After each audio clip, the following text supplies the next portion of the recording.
আজকে আমার টপিক হলো ড্রাই ফ্রুটস ফর স্টেমিনা। তো আমাদের মনে অনেক কোশ্চেন থাকে, যেমন ড্রাই ফ্রুটস নিয়ে, যে ড্রাই ফ্রুটস কতটুকু উপকারী শরীরের জন্য, নাকি এটার মধ্যে কোনো মিনারেলস থাকে না বা থাকে, বা এটা ডেইলি কি খাওয়া দরকার। তো ড্রাই ফ্রুটসে ভালো পরিমাণ ফাইবার থাকে, আর ছোট ছোট অনেক মিনারেলসও থাকে, যেমন আয়রন থাকে, ম্যাগনেসিয়াম থাকে, ক্যালসিয়াম থাকে, আরও অনেক মাইক্রোনিউট্রিয়েন্টস থাকে। ওইগুলো শরীরের জন্য খুবই দরকার, যা আপনার ডেলি খাবারে নাও থাকতে পারে। তো যে কোনো খাবারেই যদি ফাইবার থাকে ওইটা অনেক ভালো, কারণ আমাদের মেটাবলিজমকে সুস্থ রাখে, আর ওই মেটাবলিজমকে ইমপ্রুভও করে অনেক।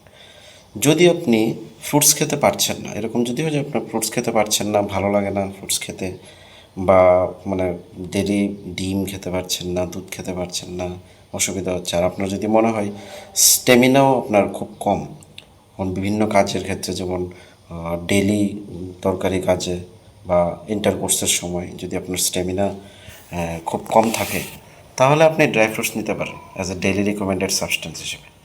কিন্তু এর মধ্যে একটা ইনফরমেশন জানা দরকার, যে আমরা যদি 40 গ্রামের বেশি ড্রাই ফ্রুটস খাই ডেইলি, তাহলে এটা বেশি একটা উপকারী হবে না, কারণ এর মধ্যে অ্যাক্সেস অ্যামাউন্টটা অনেক সময় কাজ করে না, সব সময় সব কিছু সব সমান থাকে না।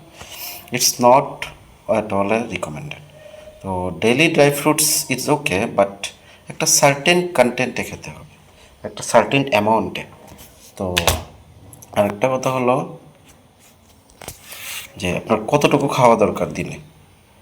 তো এটা হলো আমাদের নর্মাল ঘরে যে থাকে স্পুন, তো এটা থেকে একটু বড় সাইজের স্পুন যে থাকে, ওই হিসেবে 2টা big spoon is okay daily খাওয়ার জন্য, এর বেশি কিছু দরকার নেই।